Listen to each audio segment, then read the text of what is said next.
Hello, Princess on a Pillow here. I am here to do a review slash recap with my opinion on Married at First Sight Season 16, Episode 8. It's titled Poised for Battle. And I'm going to apologize right now because my braces, they got adjusted recently and I'm trying to get used to the adjustment. They're scraping up against the inside of my mouth and it's painful. So if I'm talking funny, I'm sorry. Okay, first couple is Nicole and Chris. They go to Chris's apartment and he has two huge dogs. Now, in my opinion, I think if you're going to have huge dogs like that, you shouldn't be living in an apartment. You should be living in a house with a yard so these dogs can run around and have room.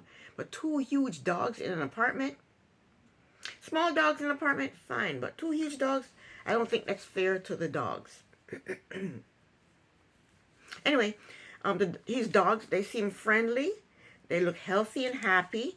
There's one dog, he's on the bed humping. Then he's on the sofa humping. So then the next scene we see Nicole taking her dog to meet with Chris's dog for the dogs for the first time. So they go to a dog park and she said the marriage depends on whether or not the dogs get along. So they go to the dog park and the only thing that happened is the dogs just ignored each other. So I guess we can say they got along. I noticed that when Nicole met Chris's dogs, she got down and she played with them and she pet them. She talked to them. We never ever saw her introduce her dog to Chris. And maybe when she did introduce her dog to Chris, maybe he picked the dog up, pet the dog, play with the dog. I don't know. But we never saw Chris interact with her dog. And I wanted to see that. I wanted to see how he would treat her dog. Anyway, next we see them in the apartment with Chris's dog. And I guess this is the first time his dogs are coming to the apartment because they're running around checking out the rooms. And then Chris and Nicole, they sit down to talk about both of their leases are coming up soon. And they need to give 60 days notice. So Chris decides that he tells Nicole what he wants to do is to renew. They should both renew their leases for 9 months. And because he doesn't want them to move in right away after decision day. Nicole, she doesn't like that idea. She thinks living separately means you're dating, not married. And she thinks they're gonna grow apart if they live separately. So she doesn't agree with the idea. I think they should both renew their leases because it's not gonna work and they're both gonna need a place to stay. Okay?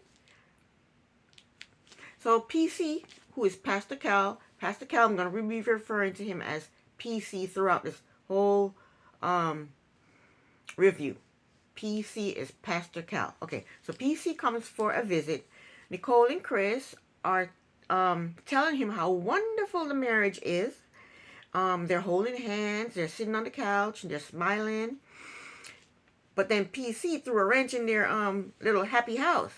PC says, now Nicole has a certain type of personality. So he asks Chris,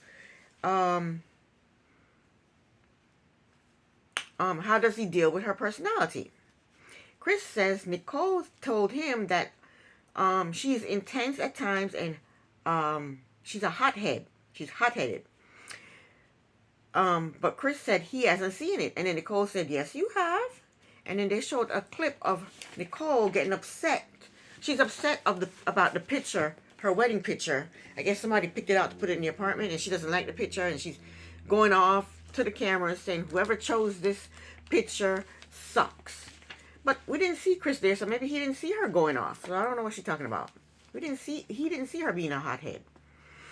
So they tell PC that they will be renewing their leases for 9 months. And he said, why? And Chris told PC that he didn't want to be homeless if the relationship did not work out. PC told them that they have to act like they're going to be married for forever. Chris said, I would rather be safe than sorry. In her confessional, Nicole said that she agrees with PC, but she does not want to rock the boat. And that's exactly what happens in Nicole's relationships. That's why her boyfriends walk all over her. And she allows her boyfriends to treat her like crap. She's doing the exact same thing with Chris. She lets him have his dogs in the apartment, living in the apartment where her dog is off somewhere. And then she doesn't want to renew her lease for 9 months and live separately after decision day. And he wants it, so she's going to go along with it because she doesn't want to rock the boat. Nicole is a doormat. She's a doormat. She gives Chris everything he wants. He gets everything he wants. That's not a good relationship. It's a one-sided relationship. Nicole tells PC that she asks Chris every day if he will say yes on decision day. PC told them that that's not a good idea because what if they argue one day and then he says no? I'm going to say no on decision day. Then that's going to mess with the marriage. But in her confessional, Nicole said that she is going to still ask Chris every day if he's going to say yes on this decision day, and she don't care what Pastor Cal says or PC says. Okay, Miss Doormat, you go ahead. So they tell PC that they have been intimate, and Nicole told him that it just started that week, and they need to hurry up with this interview so they can get busy. And that was the end of them. Did anybody see how wrinkled Chris' shirt was? His shirt was so wrinkled. It looked like he pulled it from under a pile of clothes. Dirty clothes. Because he doesn't wash his clothes only once a month. Next up, Dominique and McKinley. So they go to Dominique's apartment. And they're just standing around being awkward with each other. She's packing her stuff. He asks her if she wants help. She says no. And they're just being awkward with each other. I think these two dislike each other. So they're in the car driving now. And Dominique asked him if he's okay. She said, asked me if he's okay because he's acting like he didn't want to be there. He's acting like he didn't want to be in her apartment. That's what she says. McKinley told her that she is complaining about him and he is not getting what he wants from the relationship. So she asked him, what is he not getting? He starts talking about his dogs and how important his dogs are to him because we didn't see this, but apparently on the honeymoon, she was saying how she doesn't like dogs. And he's saying how important his dogs are to him. But then she says to me, your dogs aren't even here. You moved here to Tennessee and left your dogs. So McKinley, he gets sarcastic. He said, well, I guess I just don't like my dogs and I don't care if they're here or not. So he starts talking a bunch of shit. He says, I have money. He says, my cannabis business is doing well. He says, when I get a house, I'll bring my dogs here. He says, and I don't feel good about where we're at right now in this relationship. And I think McKinley and Dominique, I think they hate each other's guts. I really do. So now we see them in the apartment, in the new apartment. And Dominique she's not unpacking. McKinley, he's unpacking and she's not unpacking. And she tells McKinley that she does not like petty arguments. And he tells her that his dogs are important to him and he don't think of them as petty. He tells her that he has been compromising the entire time and she has not been compromising at all. He told her that every day there is something about him that she doesn't like. And Dominique said, what do you mean? What he means, Dominique, is you don't like him. You don't like him. She keeps judging him. She told him that it's exhausting trying to get him to do things. She's talking about the honeymoon when she asked him to ride the horse in the water and he was complaining about that and they were on this little sailboat and he was complaining about that. What's the big deal? So what if he was complaining about that? The horse shitted on him, didn't it? I would be complaining too. He tells her that he did not complain about her the entire time on the honeymoon. She told the camera that she is not moving in and she's going home to take a bath. So these people, they go through this long process to be on this show, and then when something happens right away, oh, I'm done. I can't do this. I'm out. Goodbye. Anyway, so the producer asked her if she is going to take her stuff back to her apartment, and she said, yep. McKinley said, then I guess we'll just see what Pastor Cal says. And when he said that, he reminds me of siblings. When your sibling does something wrong, you say, wait till daddy gets home. You gonna get it? Ooh. Because he said, ooh, let's see what Pastor Cal says. Like, Pastor Cal gonna do something. Next scene is 3 days later, and Dominique walks into the apartment because they're getting ready to meet up now with PC. In her confessional, she said McKinley and her have not spoken since she decided not to move in to the apartment with him. She said McKinley is too negative and he's not adventurous enough for her. So PC comes over and Nicole tells him that he has some explaining to do. Dominique is holding PC's foot to the fire. They sit down and Dominique tells PC that both her and McKinley basically did not get what they asked for. Dominique tells PC that she asked for someone adventurous, outgoing, and positive. McKinley told PC that Dominique does not like dogs, and Dominique told PC that you knew that was a deal breaker for me. You knew that. That's what she told PC. You know I didn't want nobody with dogs. PC told them that it's what did he say? He said they can compromise. He told them that they need to compromise. Dominique told PC that McKinley is the total opposite of her. PC told them that he said, well, y'all lied on your application. And then he said, Dominique, you said you wanted someone older, more mature. And he said, McKinley, you asked for someone who's going to get you out of your shell, someone who's a go-getter. PC told them that they gave them what they asked for and what they needed. Dominique told PC that she wanted someone more established. PC said to Dominique, so what if he lives in a basement with his friend's family? He's not broke. McKinley said, she's not attracted to me because I live in a basement.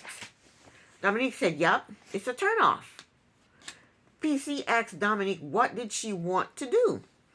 Dominique told him that she is over it. And PC said, what does that mean? Are you over the conversation or are you over the marriage? And then it went off. Next couple, Gina and Clint. Clint goes to Gina's apartment, nice apartment.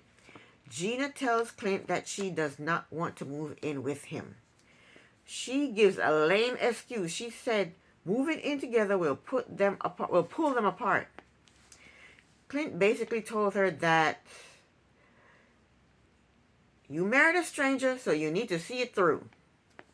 Clint told her that he wants to stick it out and see what happens. I think she's giving up too quickly. Like I said, they go through this long process, and as soon as something happens, boom, they're ready to, I'm leaving, I'm done, I'm out. They give up too quickly. She's the one that got herself into this mess. So next we see them they're at the new apartment, and they're sitting down talking, and Clint tells her that he will take the second bedroom and give her the first bedroom. She tells him that she feels like she's being forced and she does not want to move in with him.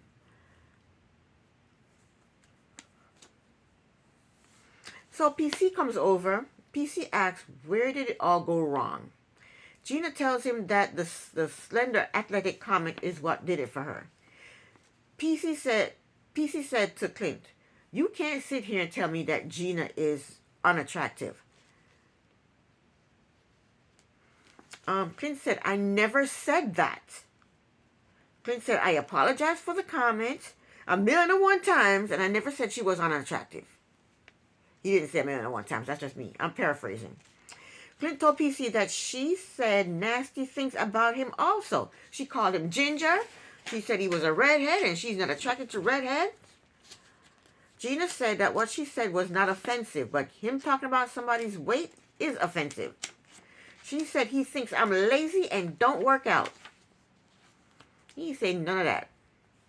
So then PC asked her why didn't she move in? And she basically said she does not want to feel pressured to do what everybody else is doing, and she thinks that they need time apart. PC basically told them that this is the process, and spending time apart is not being together.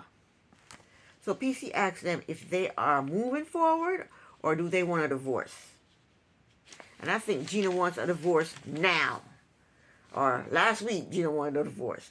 Clint told Gina that when he said he is going to do something, he commits to it, and he wants to stay married. Gina claims she is not a quitter and she wants to make it work. Gina don't want to make it work. She does not want to move in that apartment with Clint. So she gets emotional and she said she is uncomfortable with moving in with Clint. PC told her to push through her being uncomfortable, her uncomfortable feelings. And if you're not willing to change, then you're not ready for marriage. That's what PC told her. That's the end of Gina and Clint. Next up is Jasmine and Aries. They go to Jasmine's house and they check out her crowns, and she has her crowns on display, and they're looking at her crowns, and her crowns are gorgeous. I want one. Then they go see her puppies. Her puppies are gorgeous. I want one. Aries said that when he was younger, a dog scratched him in his face and he's traumatized from that. But he picked up the puppy and he played, he liked the puppy. He stroked the puppy on the forehead and he seemed to like the puppy. So next they're at the apartment and PC comes over. They sit down to talk and Aries tells PC that Jasmine is very, very, very attracted to him and he is not on that same level yet. PC asks him if he thinks Jasmine is physically attractive. He thought about it and he said, yeah, I think Jasmine is physically attractive. He said, but people have their types. And then Jasmine is sitting there, she goes, I'm not his type. I feel so bad for Jasmine. Jasmine said she wants him to be so attracted to her that he rips her clothes off. He said he was stressed out on the honeymoon because he felt that she wanted him to rip her clothes off and he didn't want to do it, so he felt guilty. PC asks if there is any type of physical going on between them. Anything physical going on between them. Aries said they hold hands. Excuse me. And it feels natural. Then he puts his hand on her leg. Excuse me. That didn't look natural to me. Because they were sitting far apart. And he wasn't even looking at her. Anyway, PC asked Jasmine, what do she like about Aries?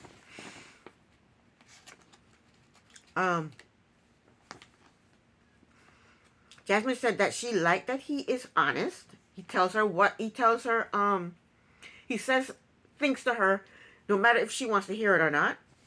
And she likes his work ethic, and he makes her feel comfortable. I agree with the cousin. With Aries' cousin. Jasmine gives pageant answers.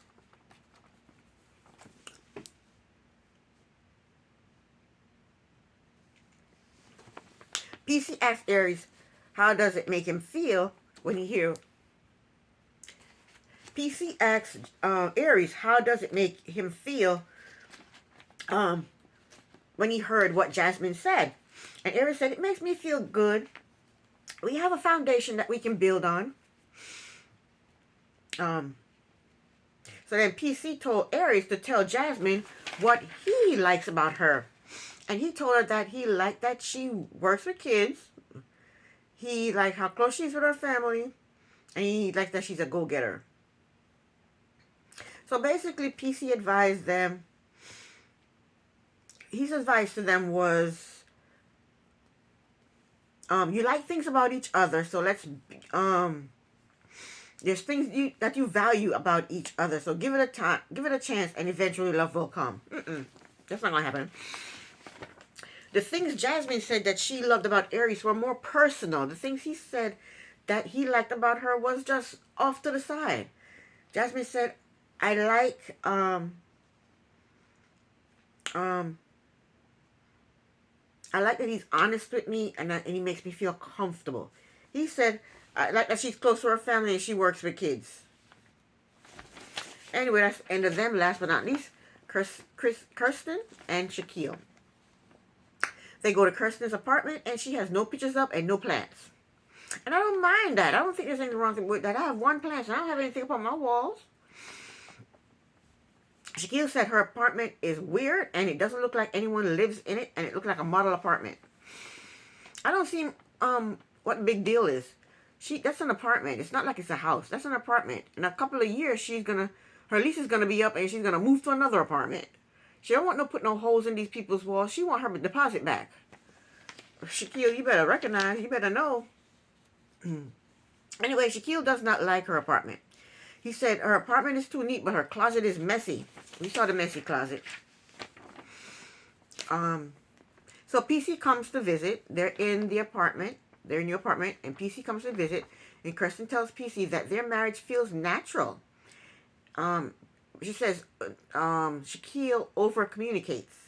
She also tells PC that Shaquille does not know when to joke. And then Pastor Cal tells her that he tells corny jokes all the time, and his wife doesn't like it, but he don't care. And he told her to get over it. Pastor Cal told Kirsten to get over it. So PC asked Kirsten if they have chemistry, and she said no.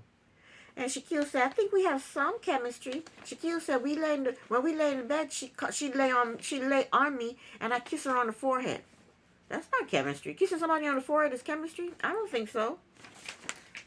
So PC's advice to them, he basically told Kirsten to open up to Shaquille. And that's it. That's the end of my review. Thank you so much for watching. Bye.